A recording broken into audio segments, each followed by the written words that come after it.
Habit number 1, living with integrity. When we talk about making ourselves irresistible, we tend to think about looks or our standing in society.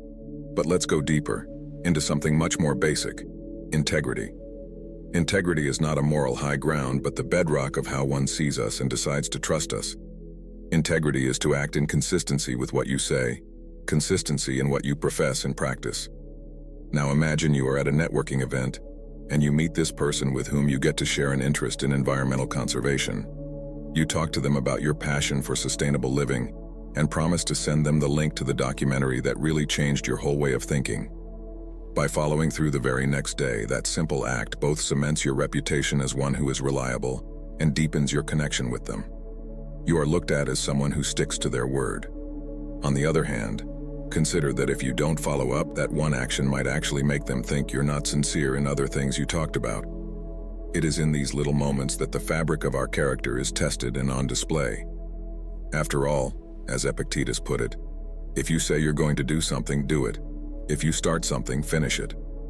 That quote is really not so much about following through on things, but really perhaps more so, a call to be consistent, reliable, and true in our dealings. But living with integrity goes beyond keeping promises. It extends to everyday decisions and interactions. Take, for example, your workplace. Suppose you are assigned a project with tight deadlines and high stakes. The pressure is mounting and cutting corners could easily go unnoticed. However, doing the work at best ability, adhering to ethical practices even when tempted to do otherwise, speaks volumes about integrity. Your colleagues and superiors will notice and remember the same. Such integrity can make you a magnet for respect and admiration, not only professionally but personally too. Integrity also means that one holds their value, even when it means being unpopular or inconveniencing.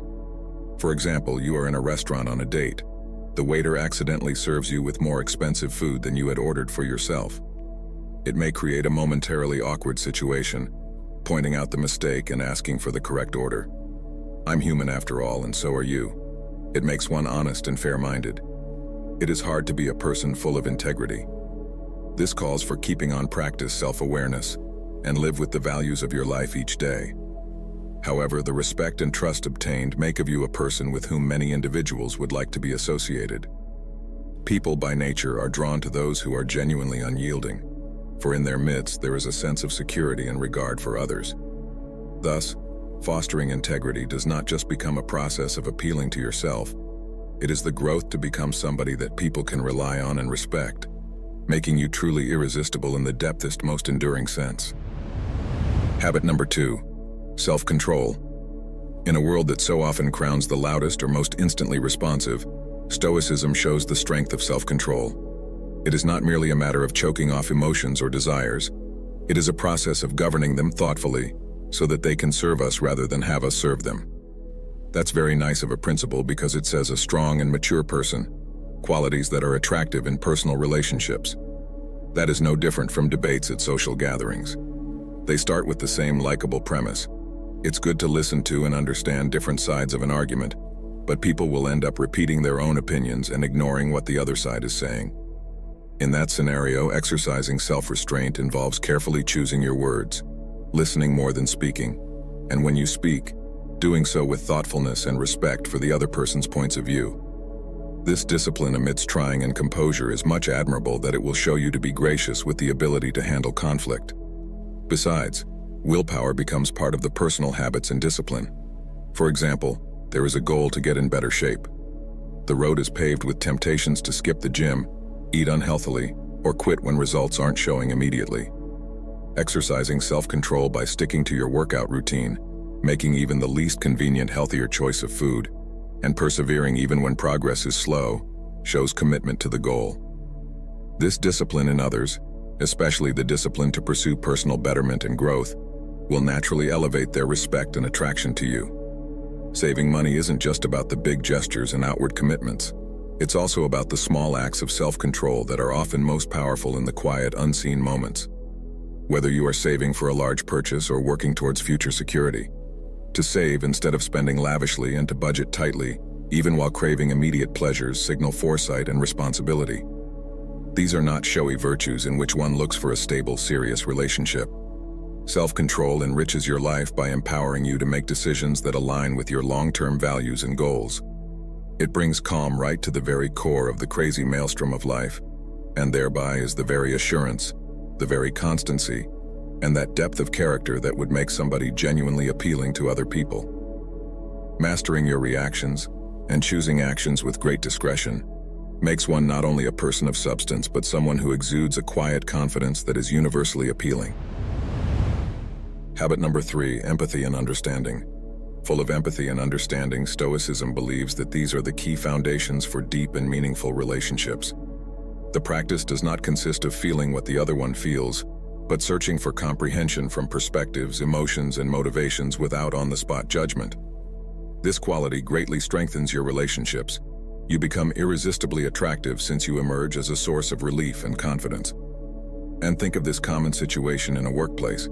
A co-worker is clearly agitated and flustered, as there is a very tight deadline to be met. While others may shy away and think that it is her own problem, showing empathy would mean coming to her and offering an ear to listen and probably help in the management of work tasks. It is not about such understanding pressures that some people may find unbearable, while others may say a few helps can help. It is this understanding that actually turns an ordinary colleague into a faithful friend and reliable ally. Empathy even plays a part in our personal lives. Say you are out on a date, and instead of sharing all of your stories of conquest and achievements, you sit and listen to what she has to say in regards to the hard times she has been going through with an issue at home. Instead of offering her advice or trying to fix the problem right away, you just show her that you feel for her, show her that you understand. In turn, this will not only deepen your conversation, but will assist both of you in increasing your emotional bond. The practice of empathy and understanding is particularly poignant in resolving conflicts. In a relationship, conflicts are inevitable. When disagreements arise, rather than focusing solely on your point of view, try to see the situation from your partner's perspective. Understand how she feels and where she's coming from with her actions. Doesn't mean that you have to agree with her, but by validating her feelings, coming to a compromise, you make yourself very attractive in that you've shown maturity. This in turn not only effectively helps in solving conflicts, but also builds a new basis for relations on mutual respect and understanding. Empathy in every interaction makes you relate to others at a whole new level, making your relationships feel more fulfilling and real. It makes you not only an interesting but an indispensable one. People are drawn to those who are able to understand and empathize, judgment-free, and that makes you a person of great emotional depth with an irresistible charm. Habit number 4. Appreciation of the present. Stoicism reminds us to live in the present, to really taste the present without an anxious dependence upon the future, as Seneca so beautifully puts it. This habit of mindfulness, not as practice but a way of life, makes one an engaging person standing on firm ground. One is inherently attractive to other people. Say you're in a cute little cafe on a date. Say it to yourself or even out loud. Instead of planning the next move on the date for God's sake or wondering about the level of success the date is achieving, think of nothing but the here and now. You smell the aroma of the coffee. You feel the warmth of the ambiance. You are very much alive in the conversation. With that level of presence, you can respond genuinely to her stories, laugh really at jokes, and show real interest in her life. Such undivided attention makes your date feel appreciated and special, leaving both of you with an enriching experience. The value of what is before them also reflects in the treatment of the daily routines. Consider your average morning. Most of them are running through breakfast, the mind already considering all the tasks of the day. It is when you take breakfast in a relaxed way, noticing the light of the morning, how it fills the room with rays, and it is when you relish the silence before the busy day starts. This practice not only improved your day, but set a calm, collected tone that influenced others around. Appreciation of the present extends to handling stress. When you are in high-pressure situations, do you panic and get frustrated, or do you stop to take a deep breath and focus on what is front and center? This approach not only helps in effectively managing the situation, but also in keeping oneself composed, making one the pillar of strength in chaotic times. Even in social settings, this trait enhances your interactions. At a party or a gathering, while others might be preoccupied with their phones or distracted by their surroundings, your focus on the conversations and people around you does not go unnoticed. This makes one not human, really interested and fully engaged. These qualities are rare and appealing. In fact, the ability to be fully present is a gift you give yourself and those around you. It shows respect for the value of your time and for the people in your life. A kind of respect, speaking to your character and making you a person others are likely drawn to. With development of this habit, one finds that his relations go deeper. His experiences become more vivid and life is full of moments that are lived, not just passed through. Habit number 5, resilience in adversity. Not only does resilience involve getting up again, but it must be done with such grace that it captures and reassures those surrounding you, especially in romantic entanglements. Think of the impression you will make when you react to the crisis with graceful calm instead of falling apart. You are out on a date at an outdoor concert, and all of a sudden, it starts to pour. When everything goes haywire, you keep your composure and, with a sense of refuge, turn the thing around into a jolly ride by suggesting an impromptu dance in the rain. Your adaptability in making the best out of the situation not only save the day, but make the evening unforgettable. And most importantly, it shows your date that you are someone who takes charge and finds the fun even when things are not going in the right way.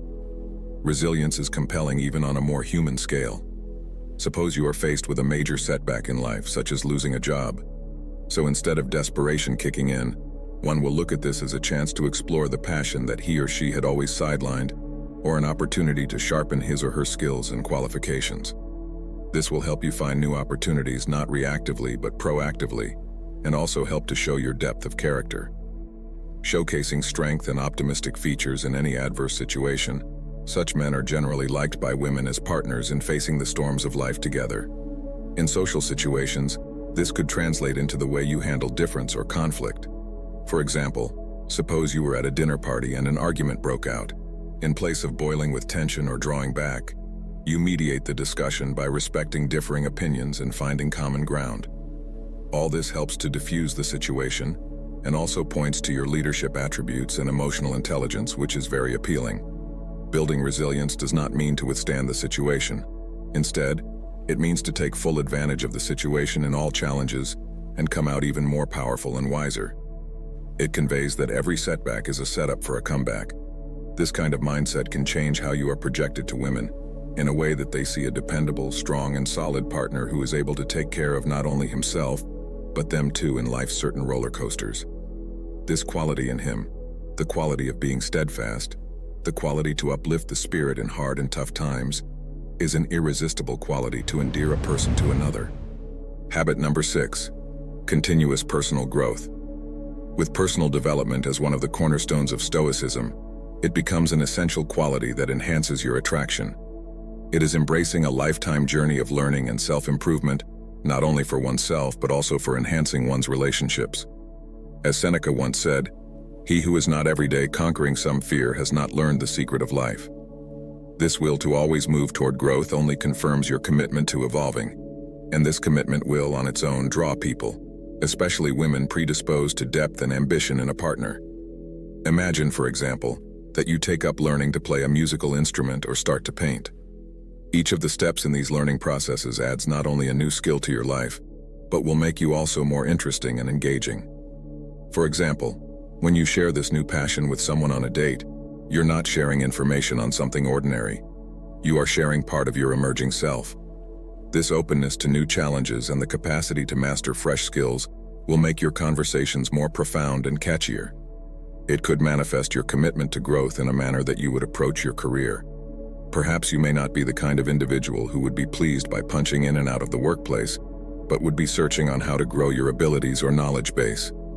This may involve attending workshops, taking classes, or reading widely in your field. By discussing these, it shows that you're not a stagnant person. You are one that pursues excellence and takes matters relating to your professional life into your own hands. This level of ambition and commitment is actually very attractive because it shows that you are the kind of person who takes the initiative and is ready to build a stable future. It is constant development that makes you a flexible and easygoing person. Whether it be adapting to new technologies, orienting towards different cultures, or exploring various philosophies of life, your open-mindedness and readiness to grow make you a distinct person. Mostly, women are attracted to men who are not closed in on themselves, but open, curious, and respectful of the other's point of view. Adding commitment to lifelong learning and personal development to your life makes you not only a more knowledgeable and skilled person, but also more attractive. It will show that you are not the kind that rests on your oars, but one who is always pushing, climbing the ladder further. This vibrancy and freshness of life will be infectious. They make you a person to be with interesting. Rather, you will be irresistible. Habit number 7, authenticity. It is about staying true to oneself, not giving in to outside pressure or some kind of temporal subjective trend. Epictetus put its great value this way: "It is more necessary for the soul to be cured than the body, for it is better to die than to live badly." This speaks of the character of living truly with a value far greater than anything else in this world: moral and ethical standards. Such a quality, one that makes a person so appealing to others, especially women who are in a position to engage in something more serious, has to be meaningful in a relationship. Consider a situation whereby you were discussing your likes and interests, say in a social setting or on a date for that matter. That means you share your true passions, be it your love for gardening, your fascination with astronomy, or even your weekend volunteer work, instead of tailoring answers to what you think will impress. This honesty proves that you are comfortable with who you are and do not try being anyone else for the sake of pleasing others. It makes your interactions most compelling and real, quite better than a contrived persona. It will show in your choices and actions.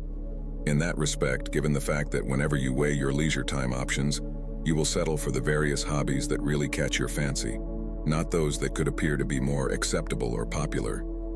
Whether that means going to a philosophy lecture rather than the inn club, or going for a quiet night and reading instead of a rowdy party, that is a choice emanating from your true preferences and will be likely to draw respect from those who respect depth. In this professional world, authenticity would mean sticking to your ethical standards even when every other party under the sun tries to sell you theirs. In fact, this will test your very integrity and offer yet another chance for you to stand out as a leader who values ethical considerations more than short-term gains. Doing so will differentiate you, causing your light to shine bright in the eyes of peers and professionals looking for moral fortitude and principled leadership. This is also a base to develop strong relationships. And by embracing and practicing authenticity, you're not only keeping in line with Stoic principles but are able, at the same time, to develop a presence that is nothing short of refreshing and magnetic. In fact, women, and all people for that matter, are drawn to those who are unapologetically themselves, those who don't wear masks. This authenticity is magnetic, attracting relationships based on real connection and mutual respect that make you irresistibly attractive. Thank you for watching. If you enjoyed this video, I would appreciate if you would give it a thumbs up and become a Stoic Bond subscriber. This would mean a lot to me. Also, feel free to check out my other videos, which I have linked on the screen. Until next time, stay stoic.